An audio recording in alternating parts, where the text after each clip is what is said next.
Devil's Forge. An 8-year-old orphan took a job at a biker repair shop that everyone warned her about. What happened next didn't just change her life. It transformed an entire motorcycle club and proved that the most broken people can build the strongest families. But no one imagined what would come next. If you believe in second chances and unconventional families, please like this video and comment below. Your support helps us share stories that prove family is who shows up for you. Lily Mae Thompson was 8 years old and knew 3 things for certain. Adults lie, promises break, and nobody keeps kids like her. In her 8 years, she'd been through 7 foster homes, each one promising forever, before sending her back within months. Too quiet, too difficult, too damaged. She'd heard all the excuses. Now she lived at Sunshine Valley Children's Home in Phoenix, Arizona, a facility that housed 42 kids. It was crowded, underfunded, and staffed by overworked social workers. Lily had learned to be invisible here. Invisible meant safe. Mrs. Patterson, the home's director, called Lily into her office on a Tuesday morning. Lily went reluctantly, assuming she was in trouble. "Lily, sit down," Mrs. Patterson said, her voice kind but tired. "I want to talk to you about an opportunity. You know we have a community partnership program. Local businesses offer work opportunities to our older children. You'd earn a small allowance, learn skills." "I'm 8, Lily said flatly. "That's not old enough for work." "Usually no, but we've had a special request. A local business specifically asked for a younger child to help with light tasks, sweeping, organizing, simple things." Lily's radar pinged. Adults who specifically requested children were suspicious.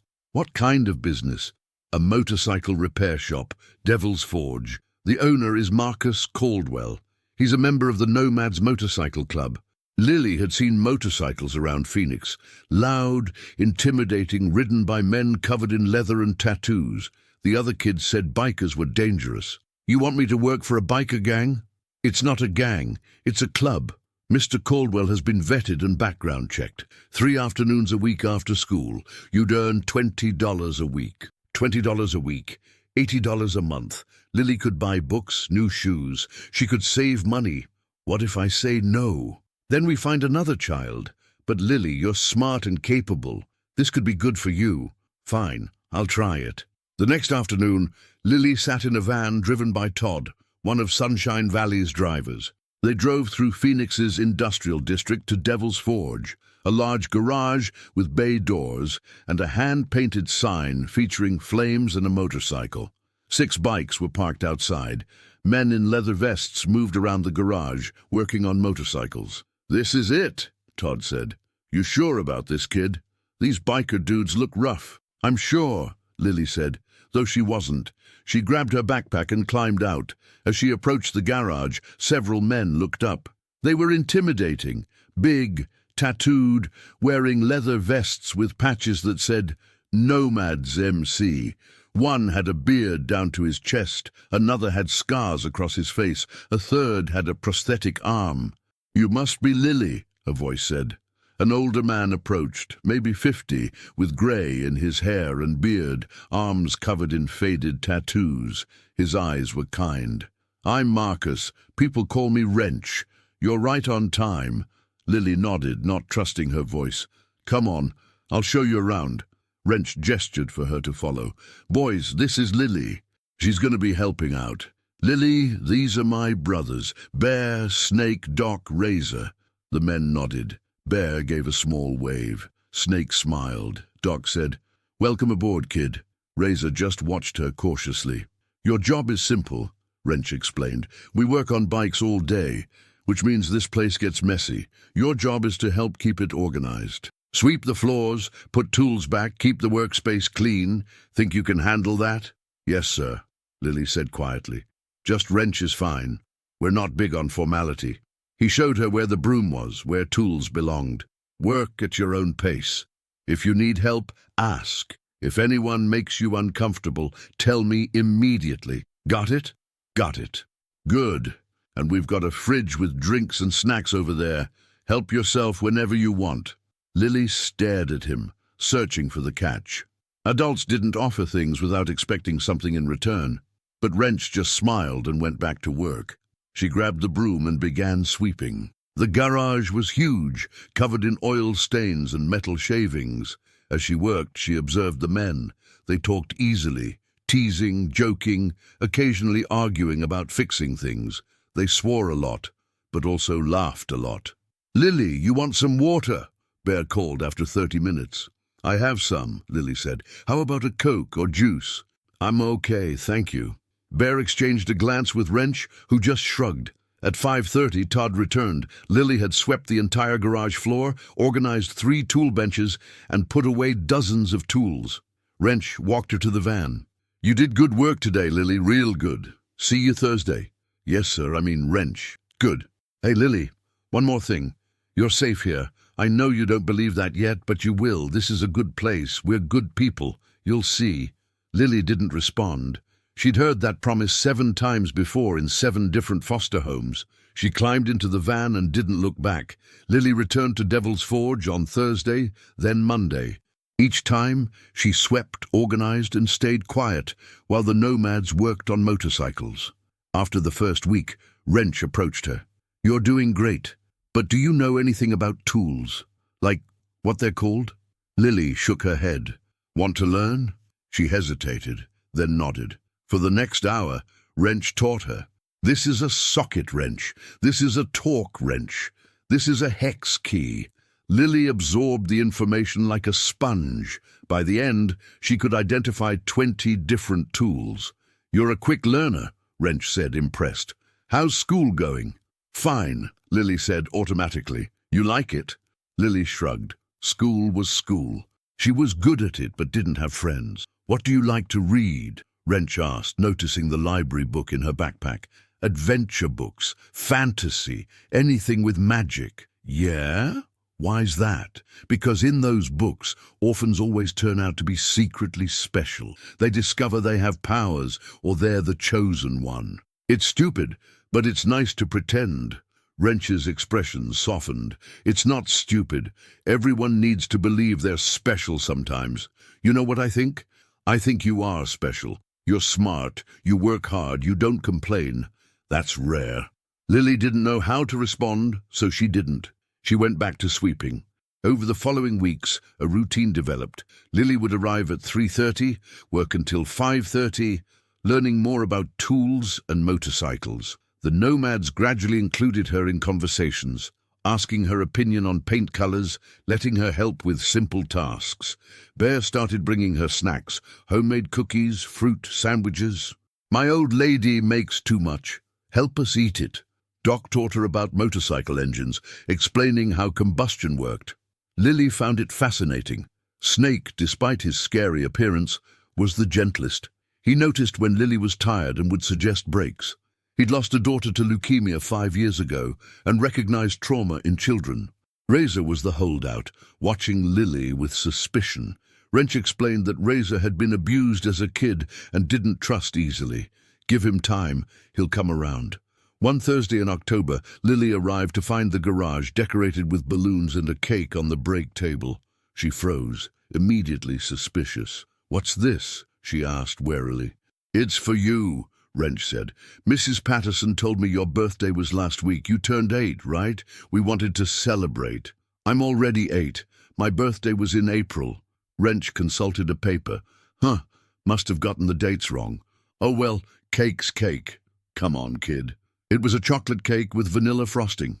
The nomads sang Happy Birthday off-key, and they gave her presents. A set of her own tools, kid-sized but real, a book about motorcycles, a Nomads MC t-shirt, and an envelope containing $200. "What's this for?" Lily asked, staring at the cash. "Whatever you want," Bear said. "Books, clothes, toys. Consider it a signing bonus." Lily had never had $200. She'd never had a birthday party that wasn't generic. She'd never had adults who remembered her birthday and cared enough to celebrate. Something cracked inside her carefully constructed walls. Not broke, just cracked. "Thank you," she whispered and meant it. After that, things shifted. Lily started talking more. She'd tell the nomads about school, about books, about small frustrations. They listened, really listened, and remembered details. She started trusting them with small vulnerabilities. When her shoes fell apart, she told Wrench instead of hiding it. He took her shoe shopping, let her pick out 2 pairs, and didn't make her feel bad. When she got in trouble at school for punching a boy who'd called her orphan trash, Doc picked her up from the principal's office. Instead of yelling, he took her for ice cream. Kid was an asshole, but next time, use your words first. Violence is a last resort. Got it? Got it.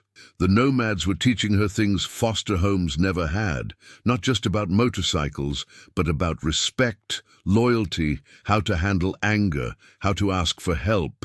They showed up for her, every Monday, Thursday, and Friday, without fail. 3 months into her job, Lily asked Wrench the question that had been building. Why did you really ask for me? Wrench set down his wrench and faced her. I had a daughter. Her name was Casey. She'd be 18 now if... He paused. She died in a car accident 10 years ago, drunk driver. She was 8, your age. After she died, I fell apart. Drinking, fighting, nearly destroyed myself and this club. My brothers pulled me back, gave me purpose. He looked at Lily directly. When Mrs. Patterson called asking if we'd take a kid, I almost said no. But then she mentioned you. 8 years old, 7 failed foster homes, trouble connecting, and something clicked. I thought maybe I can't save Casey, but maybe I can help this kid. Maybe that's my redemption. Lily nodded slowly. You're using me to feel better about losing your daughter. No, Wrench said firmly. I'm giving you what Casey would have wanted me to give. A chance, a place to belong. You're not replacing her, you're you. And you matter because of who you are. Lily absorbed this. What about the others? Why do they care? We've all lost something. Bear's kids won't talk to him after his divorce. Snake lost his daughter to cancer. Doc lost his arm in Afghanistan and his marriage after. Razor was abused as a kid and spent time in foster care himself. We're broken people. We found each other and built something. When you showed up scared and trying so hard to be tough, we saw ourselves. We saw a chance to do for you what someone should have done for us. Show up. Care. Not give up. Lily felt tears threaten. I'm just a job. When the program ends, I'll go back to Sunshine Valley and you'll forget about me. Is that what you think? Wrench looked genuinely hurt. Lily, you stopped being just a job about 2 days after you started. You're part of this now. You're one of us. And we don't forget family. I'm not your family, Lily said, but her voice wavered. Not yet, Wrench agreed. But you will be. If you want to be, that's up to you. The holidays approached. Lily had spent every holiday in institutions or temporary foster homes, watching other people celebrate while she remained an outsider. This year was different. The nomads invited her to Thanksgiving at Bear's house. His wife Maria cooked enough for an army. 12 nomads members showed up with their families. Lily sat at the kids' table, surrounded by Bear's grandchildren and other club members' kids. They included her in conversations, taught her card games. She belonged here. After dinner, Lily found Wrench on the back porch. Why did you tell people I'm your kid? Because you are. Maybe not legally yet, but you are. Yet? Wrench turned to face her. The work program ends in January. After that, you go back to Sunshine Valley full-time. But I've been talking with my lawyer and Mrs. Patterson. I want to apply to be your foster parent. Officially. You'd live with me in my house as part of my family. What do you think? Lily's world tilted. You want to foster me? Why?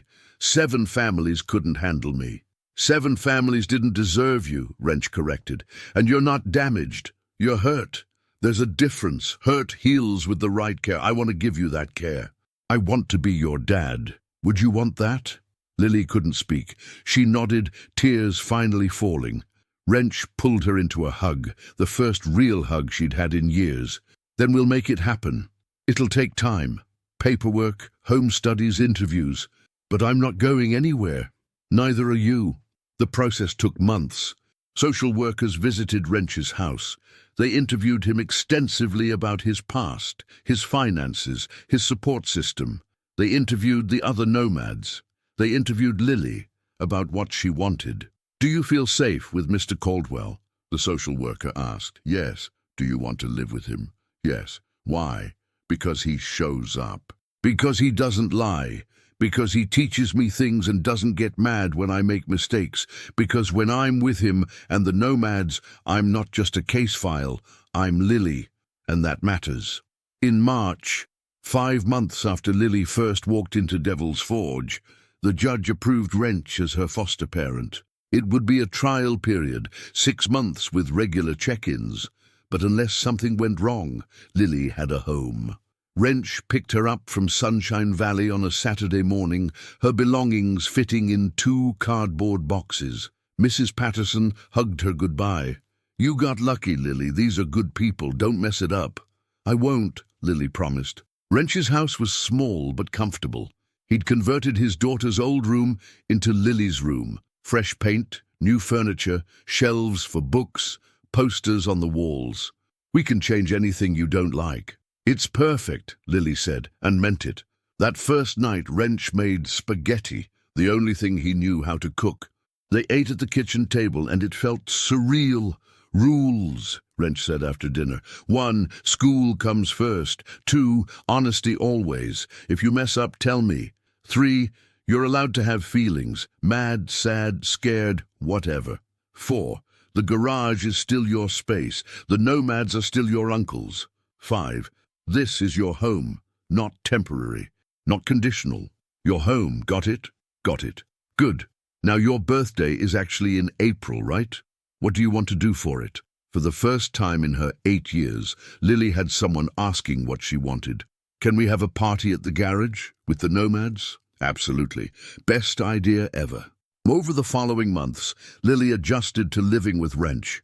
It wasn't always easy. She had nightmares, moments of testing boundaries, panic attacks when things seemed too good.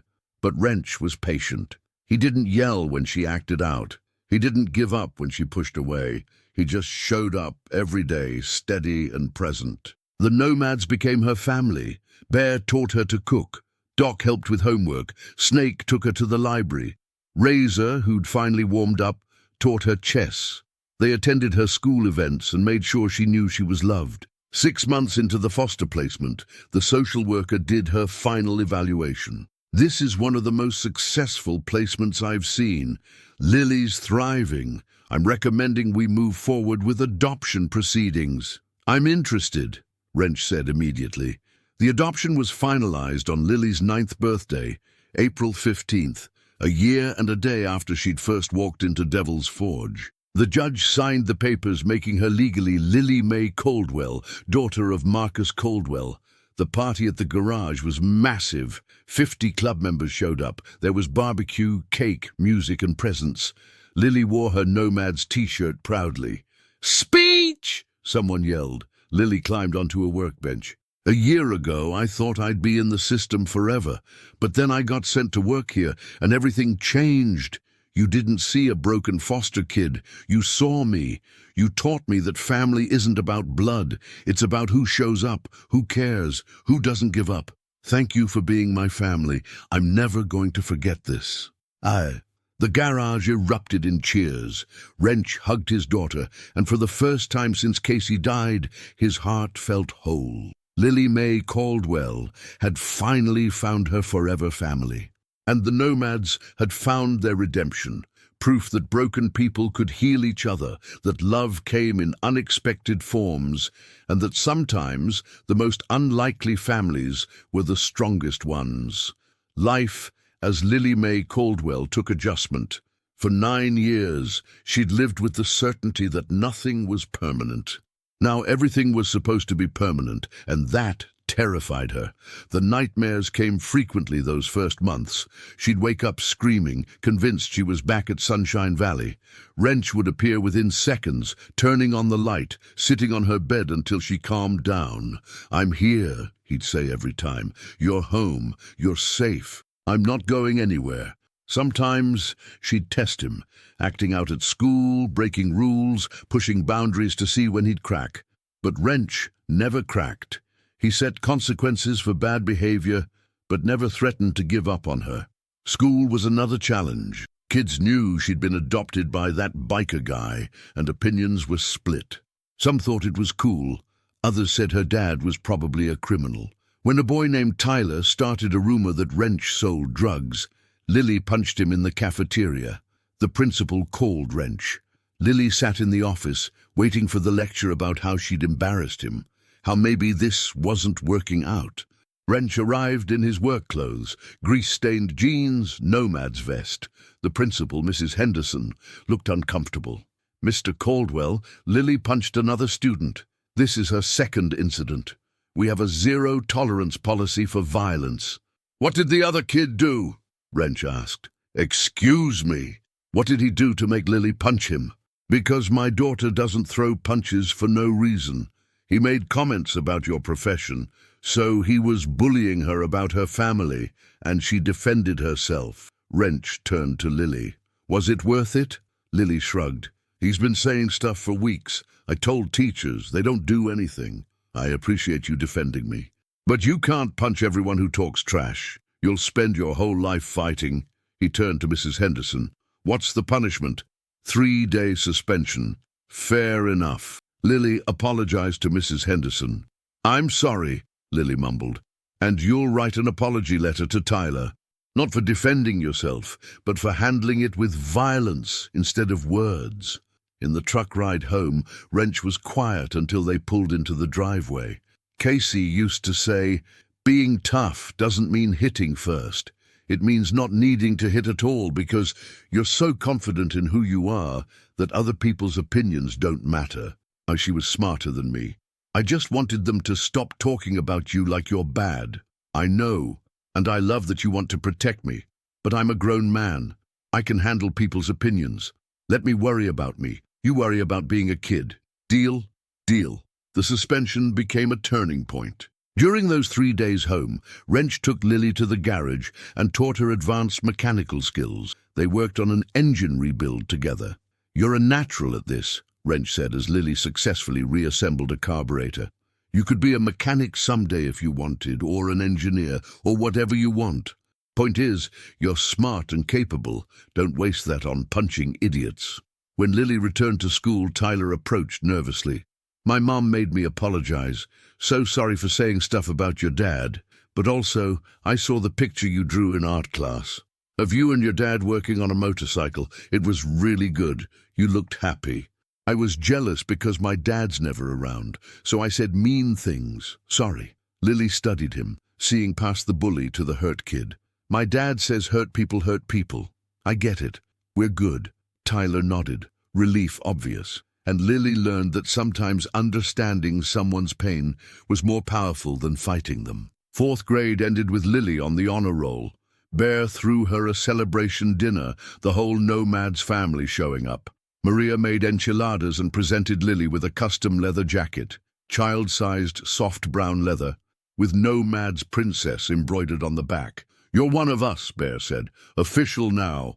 Lily wore that jacket everywhere. It became her armor, her identity, her pride. Summer brought new adventures.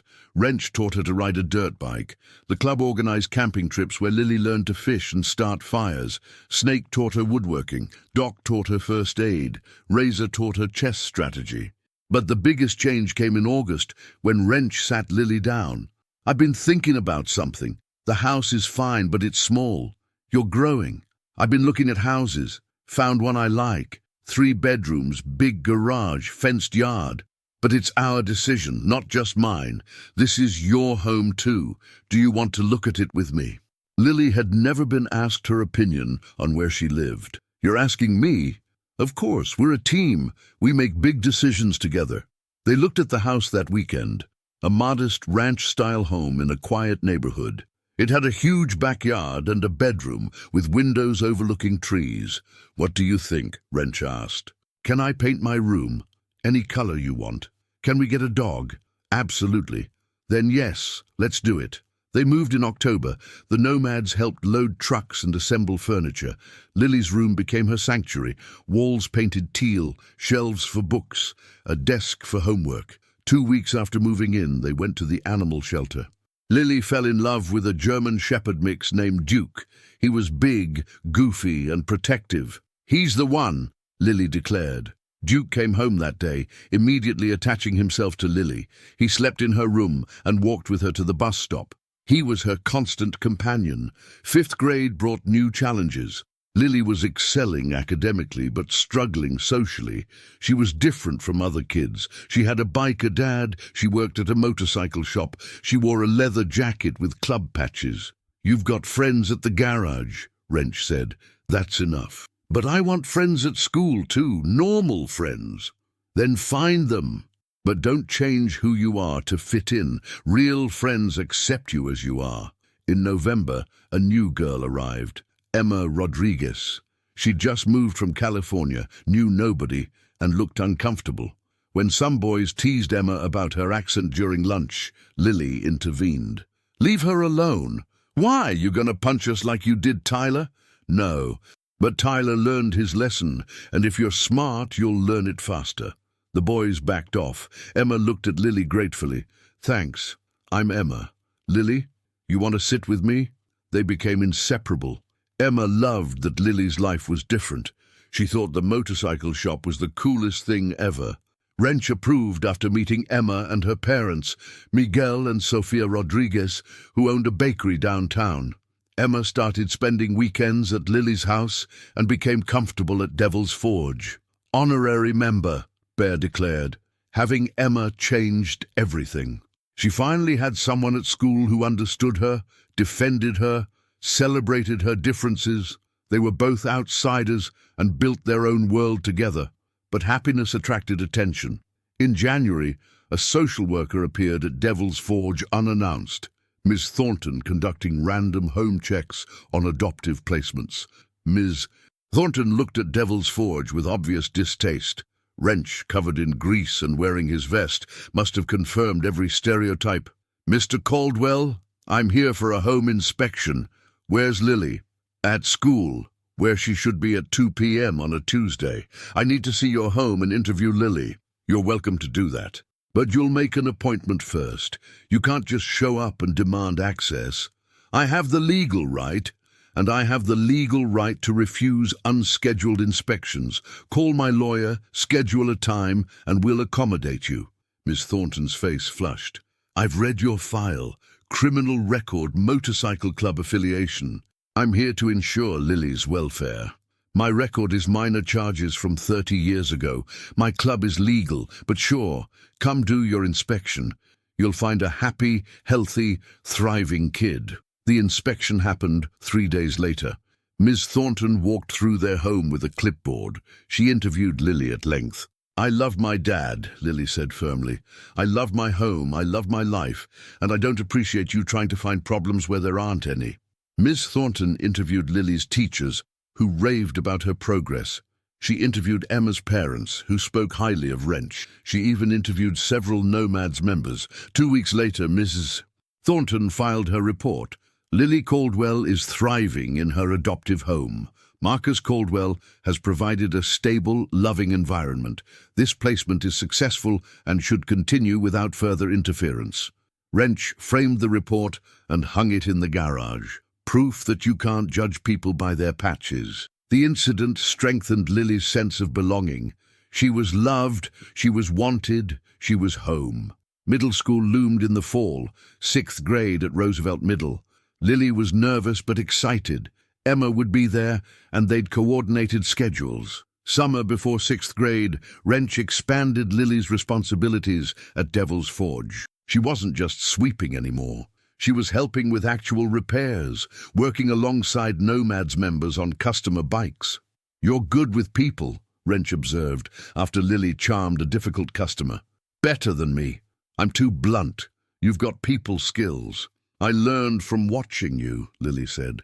"You're honest, you don't oversell. You care more about doing the job right than making money. People respect that.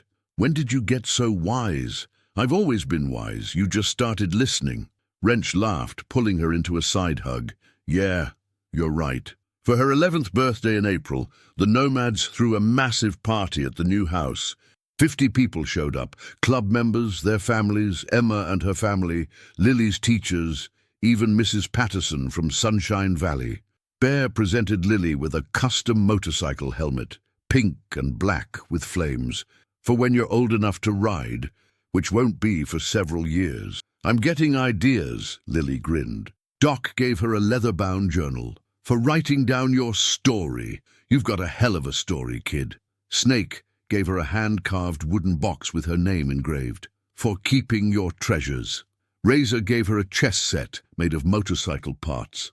"So you remember strategy, patience, and always protect your family." Wrench's gift was last, an envelope containing adoption papers, the originals in a frame, and a letter. "Read it later, when you're alone." That night, Lily opened the letter in her room. Duke sprawled across her feet. "Lily, 2 years ago, you walked into my garage, a scared, tough little girl who'd been failed by every adult. You didn't trust me, but you gave me a chance. And in doing so, you gave me a reason to be better. You saved me as much as I saved you. Being your dad is the greatest honor of my life. You're my daughter. Forever. Love, Dad." Lily cried, reading it. Good tears, healing tears. She tucked the letter into Snake's treasure box. 6th grade started strong. Lily and Emma navigated middle school together, joining robotics club and soccer team. Lily discovered she loved soccer. Wrench came to every game, usually with half the Nomads chapter, cheering embarrassingly loud. In October, Devil's Forge celebrated its 20th anniversary. Wrench organized a community open house. Free bike inspections, food trucks, live music. Hundreds of people showed up. Lily worked the event, giving garage tours and explaining motorcycle basics to curious kids. Parents watched her, this well-spoken, confident 11-year-old in a Nomad's vest, and reconsidered their assumption. "You're changing minds," Wrench told her. "People see you, smart, happy, healthy, and they realize we're not what they thought." "Good, because you're not. You're better." The following spring, Lily asked Wrench about her biological parents for the first time. "Do you know anything about them? I know what was in your file. Your mum was young, 16 when she had you. She tried but couldn't handle a baby. Your dad wasn't in the picture. She surrendered you to the state when you were 4 months old. Do you think she ever wonders about me? Probably. Giving up a child is hard. She was a kid herself. Do you think I should try to find her?" Wrench chose his words carefully. "That's your choice. If you want to search, I'll support you. But Lily, no matter what you find or don't find, it doesn't change us. You're my daughter. That's not biology. That's choice." Lily thought about it for weeks. Finally, she decided, "I don't need to search. Maybe someday I'll be curious again. But right now I have everything I need. I have you, the Nomads, Emma, Duke, our home. I have a family. That's enough." "You sure?" "I'm sure." Wrench hugged her tight. "I'm proud of you. Every single day." Lily Mae Caldwell was 12 years old and knew 3 things for certain. Family is who shows up, broken people can heal each other, and home isn't a place. It's the people who love you no matter what. 4 years after walking into Devil's Forge, expecting nothing, she'd found everything. A father who saw her, uncles who protected her, a community that embraced her, a best friend who understood her, and a future full of possibility. She'd been told her whole life she was too difficult, too damaged, too much. But the Nomads had taught her different. She wasn't too much. She was exactly enough. And she was loved, fiercely, completely, permanently. Devil's Forge wasn't just a motorcycle shop. It was where broken things got fixed, bikes, hearts, lives. It was where a scared 8-year-old foster kid found a family. It was where redemption happened daily. And Lily, she was living proof that sometimes the most unlikely families are the strongest ones, that love doesn't require blood, that home is built by people who choose to stay, that second chances are real, and that happy endings aren't just for storybooks, they're for anyone brave enough to believe in them. The end.